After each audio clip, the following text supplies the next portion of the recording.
दारा सिंह चौहान ने दिल्ली में डेरा डाला है। पार्टी के शीर्ष नेताओं से मिल रहे हैं।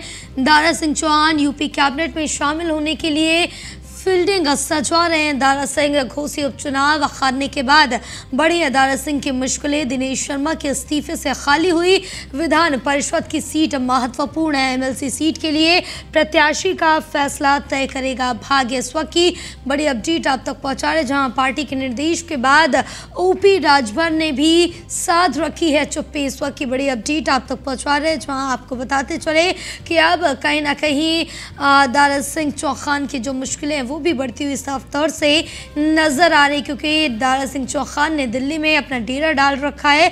पार्टी के शीर्ष नेताओं से मिल रहे हैं दारा सिंह चौहान। तो ये बड़ी अपडेट आप तक पहुंचा रहे हैं, क्योंकि पार्टी के कई ऐसे बड़े और शीर्ष नेता हैं जिनसे मुलाकात करते हुए नजर आ रहे हैं। यूपी कैबिनेट में शामिल होने के लिए फील्डिंग सजा रहे हैं दारा सिंह चौहान। घोसी उपचुनाव हारने के बाद दारा सिंह चौहान की जो मुश्किलें हैं वो बढ़ गई हैं। तो वहीं दिनेश शर्मा के इस्तीफे से खाली हुई विधान परिषद की जो सीट है वो काफ़ी ज़्यादा महत्वपूर्ण है। एमएलसी सीट के लिए प्रत्याशी का फैसला अब उनका भाग्य ही तय करेगा। इसके साथ ही पार्टी के निर्देश के बाद ओपी राजभर ने भी जो अपनी चुप्पी है वो साध रखी है। तो इस वक्त ये बड़ी अपडेट आप तक पहुंचा रहे लखनऊ से। बड़ी अपडेट है, जहां दारा सिंह चौहान ने दिल्ली में अपना डेरा डाल रखा है। इस वक्त की बड़ी अपडेट पार्टी के शीर्ष नेताओं से मिल रहे हैं दारा सिंह चौहान, और यूपी के कैबिनेट में शामिल होने के लिए जो फील्डिंग है वो भी दारा सिंह चौहान सजवाते हुए नजर आ रहे हैं, क्योंकि घोसी उपचुनाव हारने के बाद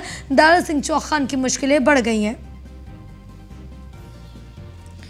तो ये बड़ी अपडेट आप तक पहुंचा रहे हैं, क्योंकि अब आपको बताते चले कि दारा सिंह चौहान की जो मुश्किलें कहीं ना कहीं बढ़ी हुई नज़र आ रही है, जिसको लेकर अब दिल्ली में ही डेरा डाल रखा है दारा सिंह चौहान ने। तो वहीं अब आपको बता दें कि पार्टी के निर्देश के बाद अब ओपी राजभर ने भी अपनी जो चुप्पी है वो इस पर साध रखी है। दारा सिंह चौहान ने दिल्ली में अपना डेरा इस बीच जमा रखा है, जिसके साथ ही आपको बता दें कि पार्टी के शीर्ष नेताओं से इस दौरान मिलते हुए नजर आ रहे हैं दारा सिंह चौहान, क्योंकि अब यूपी कैबिनेट में शामिल होने के लिए जो फील्डिंग है वो भी दारा सिंह चौहान की तरफ से लगाई जा रही है। तमाम यहाँ से कोशिशें भी की जा रही हैं दारा सिंह चौहान की तरफ से, क्योंकि आपको बता दें कि दिनेश शर्मा के इस्तीफे के बाद विधान परिषद की जो सीट है वो खाली हुई थी, और ये सीट काफ़ी ज़्यादा महत्वपूर्ण है। एमएलसी सीट के लिए प्रत्याशी का फैसला अब उनका भाग्य ही तय करेगा। पार्टी के निर्देश के बाद ओपी राजभर ने भी चुप्पी साध रखी है। उनकी तरफ से भी कोई बयान सामने नहीं आया है, ना ही उनकी तरफ से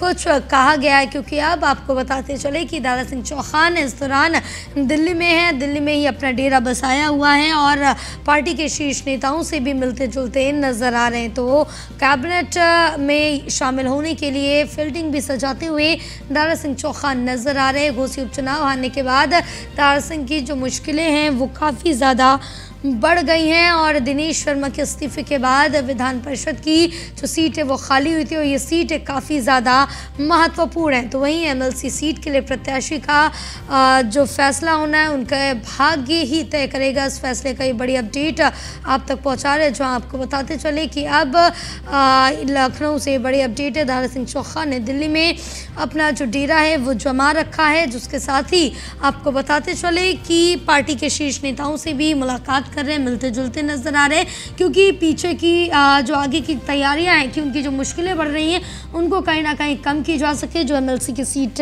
खाली है उस पर कहीं ना कहीं वो आ सके। हमारे साथ हमारे सहयोगी पीयूष तिवारी जुड़े हुए हैं। पीयूष, क्या कुछ अपडेट मिल पा रही है, क्योंकि अब जिस तरह से देखिए दारा सिंह चौहान घोसी का उपचुनाव हारने के बाद उनकी जो मुश्किलें हैं वो बढ़ती हुई नजर आ रही, जिसको लेकर शीर्ष नेताओं से भी दिल्ली में मुलाकात कर रहे हैं।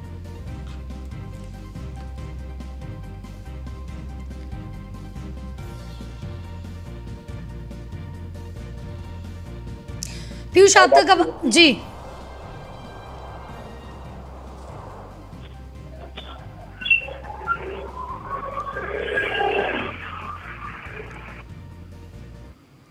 पीयूष, आप तक आवाज पहुंच रही है हमारी?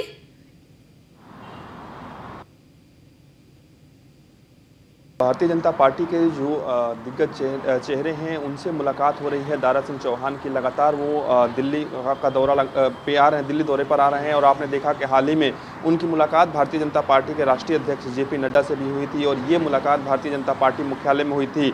और इस मुलाकात से कुछ दिनों पहले अगर हम बात करें तो संगठन के जो राष्ट्रीय महामंत्री हैं BL संतोष, इनसे दारा सिंह की मुलाकात होती है। आपने देखा कि किस तरीके से घोसी उपचुनाव में दारा सिंह चौहान की हार होती है, उसके बाद कहीं ना कहीं लगातार वो दिल्ली दौरे पर आते हैं, या यूँ कहें कि एक तरीके से दिल्ली में डेरा बनाकर वो बैठे हुए हैं कि किस तरीके से वो अपनी भविष्य को तलाश रहे हैं भारतीय जनता पार्टी में। सहयोगी एसके वाजपेयी भी जुड़े हुए हैं। एसके, अगर यहाँ पर ये भी समझा जाए कि OP राजभर की तरफ से भी कोई बयान सामने नहीं आया, उन्होंने भी चुप्पी साध रखी, दूसरी तरफ अगर देखें तो दारा सिंह की तरफ से भी चुप्पी साध रखी गई है, लेकिन अंदर खाने ही कई बड़ी रणनीतियां तैयार की जा रही हैं। बिल्कुल निश्चित तौर पर, क्योंकि हम देखें तो 2019 के लोकसभा चुनाव से पहले ओम प्रकाश राजभर भारतीय जनता पार्टी का साथ छोड़कर चले गए थे और 2022 के विधानसभा चुनाव के दौरान वो सपा गठबंधन में शामिल हो गए थे। हालांकि उस दौरान 3 मंत्री और गए थे, जिसमें दारा सिंह चौहान का भी नाम था, स्वामी प्रसाद मौर्य और धर्म सिंह सैनी।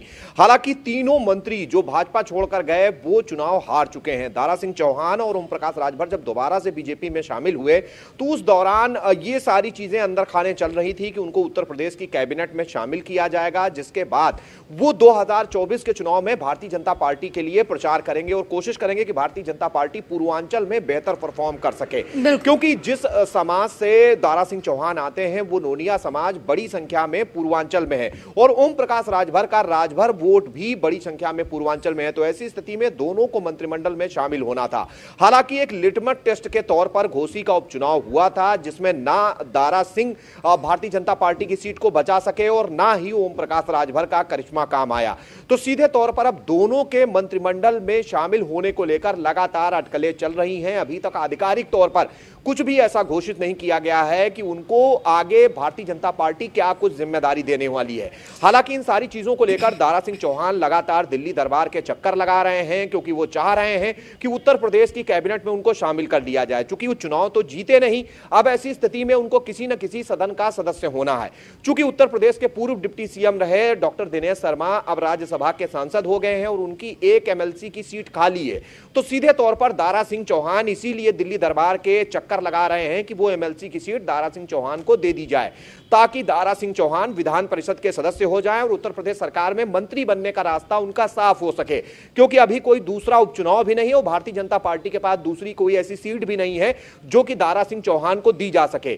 दिनेश शर्मा की खाली हुई MLC की सीट ही दारा सिंह को दी जा सकती है। इसी वजह से लगातार चाहे वो भारतीय जनता पार्टी के नेता BL संतोष हो या बीजेपी के राष्ट्रीय अध्यक्ष जेपी नड्डा हो, उनके यहां लगातार चक्कर लगा रहे हैं। गृह मंत्री से भी मुलाकात की कोशिशें कर रहे हैं। लगातार उनको दिल्ली दरबार में अलग अलग स्थानों पर देखा जा सकता है। और जहां तक ओम प्रकाश राजभर का सवाल है, ओम प्रकाश राजभर ने भी लगातार इस पूरे मामले को लेकर चुप्पी साध रखी है।